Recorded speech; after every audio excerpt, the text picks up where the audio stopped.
আজকে একটা interesting topic discuss করব, সেটা হচ্ছে নেফ্রোলজিস্ট ভার্সেস ইউরোলজিস্ট। মানে আমরা নেফ্রোলজিস্টরা কি করি আর ইউরোলজিস্টরা কি করেন। কারণ আমাদেরকে যখনই আমরা জানতে পারি বা আমাদের রুগীরা জানতে পারেন যে তার একটা কিডনির সমস্যা আছে, তাদের মেন একটা মনে কোশ্চেন থাকে যে আমি কার কাছে যাব। অনেকে বলে দেন যে আপনি কিডনির ডাক্তারকে দেখান। তো কিডনির ডাক্তার দু রকমের হয়, একজন হচ্ছেন নেফ্রোলজিস্ট, একজন হচ্ছেন ইউরোলজিস্ট।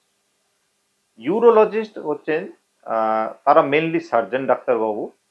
এই ডাক্তারবাবুরা মেনলি ডিল করেন কিডনিতে স্টোন, সিস্ট, টিউমার, প্রস্টেট, ব্লাডারের পেচ্ছাপের সমস্যা, পেচ্ছাপের থলির সমস্যা হলে।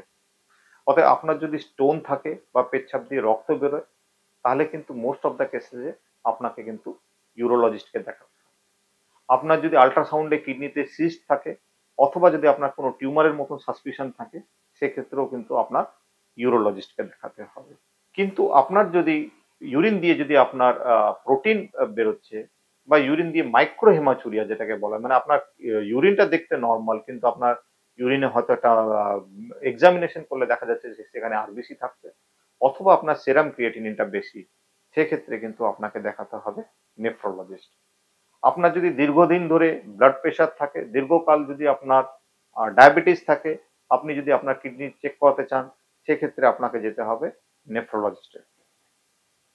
আপনাদের এই অ্যাডভাইস দিলাম যাতে আপনারা ভবিষ্যতে যদি আপনাদের কোনো কিডনি সংক্রান্ত কোনো সমস্যা হয়, আপনারা কাকে দেখাবেন এটা দেখে আপনারা ডিসিশন করতে পারবেন। Thank you.